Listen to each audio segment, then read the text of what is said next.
Kenapa orang lagi suka Evo berbanding Honda? Sebab dia ada turbo. Turbo yang lambang kelajuan dia. Bukan turbo untuk jimat minyak. Yang ni baru betul turbo yang ada power. So Evo ni sebenarnya ada banyak cara nak dapat horsepower. Kadang-kadang buat benda kecil je tapi naik horsepower banyak. So Honda ni daripada Johor. Sebelum ni dia dah pernah tune. Dia dah dapat dah sebelum ni 400 horsepower. Tapi sekarang dia nak datang dengan setup yang sama. Dia suruh kita korek pula turbo dia. Okay, Honda ni selalunya dia suka barang plug and play je. Tapi kali ni dia dah teracun dah. Kita korek turbo original dia. Maknanya kita tak tukar tau. Kita just tukar barang dalam. Selalu kita terus tukar je turbo lagi besar. Tapi yang ni tak. So lepas dah tukar barang dalam turbo ni, korang boleh dengar sendiri bunyi turbo ni. Kita dah boleh tahu dah betapa ringannya turbo ni.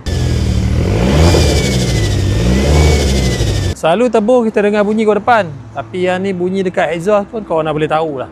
Memang betul-betul ringan turbo.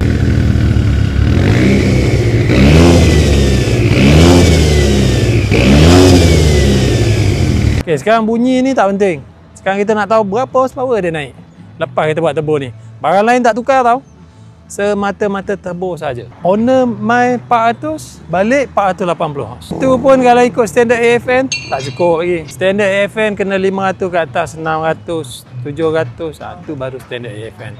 So korang yang mana nak buat Lancer, Inspira ataupun Evo Ori pun kita boleh buat kat sini A sampai Z. Tak kisahlah korang nak horsepower berapa ke, korang nak main NA ke, korang nak main bolt on turbo ke, semua kita buat. Ikut pada bajet korang. Nak 4 wheel ke 2 wheel ke, tak ada masalah. Yang penting nak power, My AFN.